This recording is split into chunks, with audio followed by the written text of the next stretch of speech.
एक छोटे से गांव में एक पुराना कुआं था जो बरसों से बंद पड़ा था। लोग कहते थे कि इस कुएं से रात के वक्त चीखों की आवाजें आती हैं। गांव के बुजुर्गों ने बच्चों को सख्ती से मना किया हुआ था कि इसके करीब न जाएं, लेकिन सबसे ज्यादा तजस्सुस 12 साला अरहम को था। अरहम एक होशियार मगर जिद्दी लड़का था। इसने कई बार कुएं के करीब जाने की कोशिश की, लेकिन इसकी दादी हमेशा रोक लेती थी। एक रात जब पूरे गांव में बिजली चली गई और हर तरफ अंधेरा छा गया, अरहम अपने घर से चुपके से निकला और टॉर्च लेकर कुएं की तरफ चल पड़ा। कुआं सुनसान खेतों के दरमियान था। वहां पहुंचकर अरहम ने टॉर्च की रोशनी कुएं के अंदर डाली। कुछ लम्हे तो खामोशी रही, लेकिन फिर अचानक अंदर से किसी के कराहने की आवाज आई। कोई है? अरहम ने हिम्मत करके पुकारा। जवाब में गूंजदार आवाज आई, मदद करो, मैं नीचे हूं। अरहम खौफजदा हो गया, लेकिन तजस्सुस ने इसे रोकने न दिया। इसने कुएं के किनारे झक कर देखा तो एक मध्यम सी परछाई नजर आई। अचानक कुएं से एक सर्द हाथ निकलकर अरहम की कलाई पकड़ लेता है। वो जोर जोर से चीखने लगता है, छोड़ो मुझे, छोड़ो। अगले दिन सुबह गांव वाले कुएं के पास जमा होते हैं, लेकिन वहां अरहम का कोई निशान नहीं होता। सिर्फ इसकी टॉर्च, जो अब भी जल रही होती है, कुएं के किनारे पड़ी होती है। कहते हैं कि इस दिन के बाद जब भी कोई कुएं के पास जाता है, एक बछड़ी की आवाज आती है जो कहता है, मुझे बाहर निकालो। अगर आप चाहें तो मैं इस कहानी को मजीद लंबा किसी खास अंदाज में ढाल सकता हूं, मसलन ड्रामाई अफसानवी बच्चों के लिए नर्म वर्जन।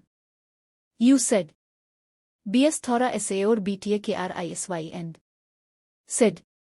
बिल्कुल, मैं इस कहानी का थोड़ा सा और हिस्सा बढ़ाकर एक मुअस्सिर अंजाम तक ले आता हूं। जारी। गांव के लोग समझ गए कि अरहम भी उन लोगों में शामिल हो गया है जो इस मनहूस कुएं की भीन चढ़ चुके हैं। सब ने फिर से कुएं को बंद कर दिया, इस बार ईंटों और लोहे के मजबूत जाल से। कुछ दिन गुजरे। हर रात जब हुआ में सीटी सी आवाज आती तो कुएं के पास से गुजरने वाले लोग एक धीमी आवाज सुना करते, उम्मी, मुझे घर जाना है। अरहम की माँ दिन रात कुएं के पास बैठकर रोती रही, यहां तक कि एक रात वो भी गायब हो गई। लोग कहते हैं कि अब कुएं से 2 आवाजें आती हैं, एक बच्चे की और एक औरत की। तब से गांव में हर बच्चा सोने से पहले दुआ करता है, अल्लाह हमें इस कुएं के ख्वाब ना दुखाना। और वो पुराना कुआं अब भी वही है, सुनसान, खामोश। मगर रात होते ही कोई इसे खामोश नहीं कह सकता।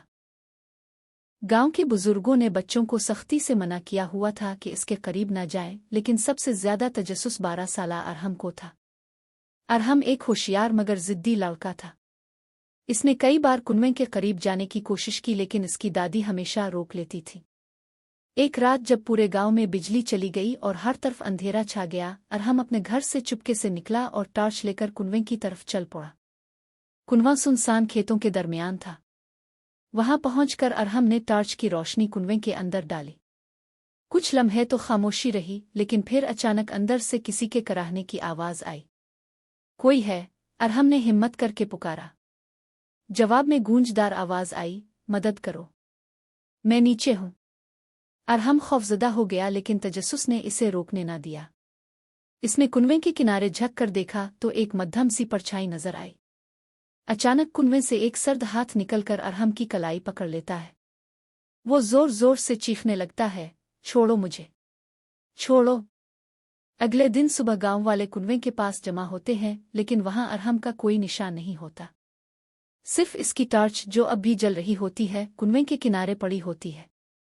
कहते हैं कि इस दिन के बाद जब भी कोई कुएं के पास जाता है, एक बछड़ी की आवाज आती है जो कहता है, मुझे बाहर निकालो।